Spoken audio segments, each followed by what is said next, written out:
Hey, it's Jared, and here's the thing. Buy some candy, dress up, go trick-or-treating.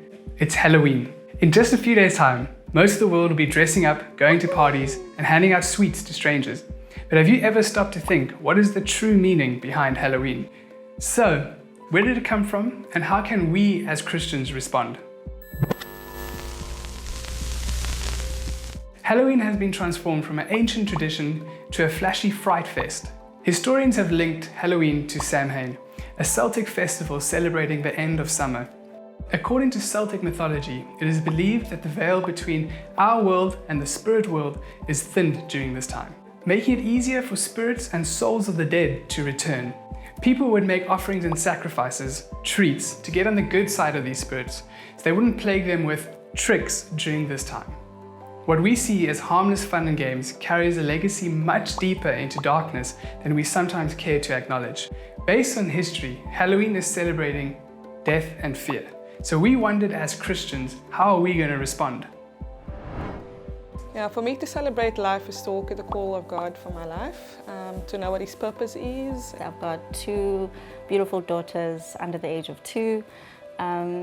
Just their smiles at this point in time is a celebration of life and a gift from God as well that I treasure. So the way that I celebrate life is trying to live as best as I can to John Piper's slogan, which is God is most glorified in us when we are most satisfied in Him. Celebrating life to me is acknowledging the gift of life from God. We've got twin 5-year-old boys and a 7-year-old girl, and I think just with them it's kind of teach them like there's so much that we can celebrate and should be celebrating. Life is sacred, it's beautiful, there's amazingness in people of all shapes and forms, and so I think it's a great opportunity to sort of redeem Halloween and the sort of celebration of death and to take it and to put a whole nother spin on it. My daughter just started her pre-primary education right now, and they're celebrating Halloween, and she will not be going. I think that's my conscious decision not for her to go. Like, how do we most glorify God in it? That's the question I would always ask myself. How am I most glorifying God? Let's go out there and bring light. Let's go and bless our neighbors. We don't necessarily ask for something. I mean, hopefully they give the kids sweets anyway or something good. But it's about like, hey, what can we say to that person down the road and just say, hey, we just wanted you to know today that we think you're amazing. Thank you for being who you are. This is from us as neighbors.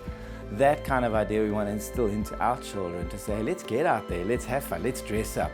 But it's not going to be ghouls and goblins, it might be other wacky stuff, but it's not going to be celebrating death. It's going to be, hey, let's celebrate life and let's share it with those around us.